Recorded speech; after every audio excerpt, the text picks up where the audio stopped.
কাজল দাঁড়াও, চলে যাও এখান থেকে, নইলে পুলিশ থেকে ধরিয়ে দিব।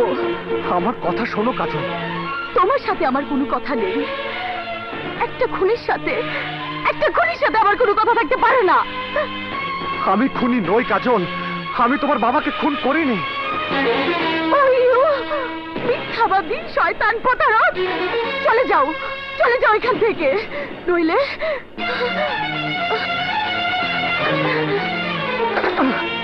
কাজল, আমার সব কথা না শুনে তুমি বুঝবে না আমি খুনি নই, আমি তোমার বাবাকে খুন করিনি।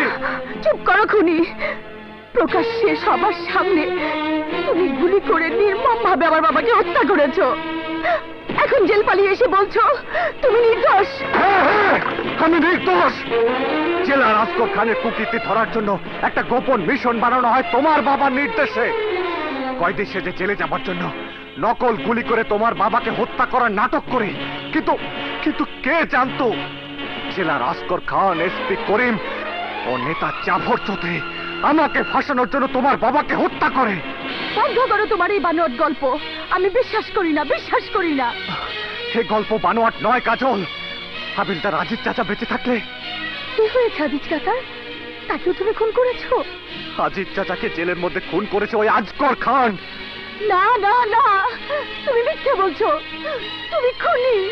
তোমার ফাঁসি হওয়া উচিত। Kajal. Hello, police station. Kajal, কেন তুমি বিশ্বাস করতে পারছো না? কেন? আমার শরীরের প্রতিটা ইঞ্চিতে অত্যাচারের চিহ্ন দেখাও, তুমি বুঝতে পারছো না আমি নির্দোষ, আমি ষড়যন্ত্রের শিকার। আরে কেন বিশ্বাস করতে পারছো না আমাকে? কেন বুঝতে পারছো না? আজগর খান, করিম হাওলাদার, নেতা জাফর চৌধুরীরা আমাকে মেরে ফেলতে চায়। না, আমি বিশ্বাস করি না। কাজল, এই গোপন মিশনের শিকার হয়ে আমার বৃদ্ধ বাবা, আদরের বোন পর্যন্ত মারা গেছে, আর তুমি তাও বিশ্বাস করতে পারছো না? না, আমি তোমার কোনো কথাই বিশ্বাস করছি না। কিন্তু বিশ্বাস তোমাকে করতেই হবে। বাদশা এক বর্ণ মিথ্যে বলছে না। হ্যাঁ কাজল আপা, তোমার বাবার খুনি বাদশা ভাই নয়, তাকে তো খুন করেছে আমার বাবা আর তার সঙ্গীরা। হ্যাঁ, এর চাক্ষুষ প্রমাণ হইলাম আমি। এই মোবারক আলী মোবাইল পুরানো কয়েদি আসগর খানের বহু কুকীর্তি আমি নিজ চোখে দেখছি। হ্যাঁ বোন, বিশ্বাস করো, গড সাক্ষী, সব সত্যি। আমি ওই জেলখানায় ছিলাম।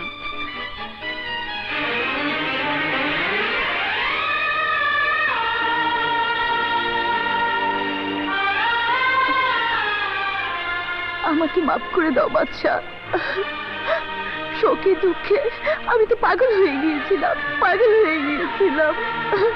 আমাকে মাফ করে দাও।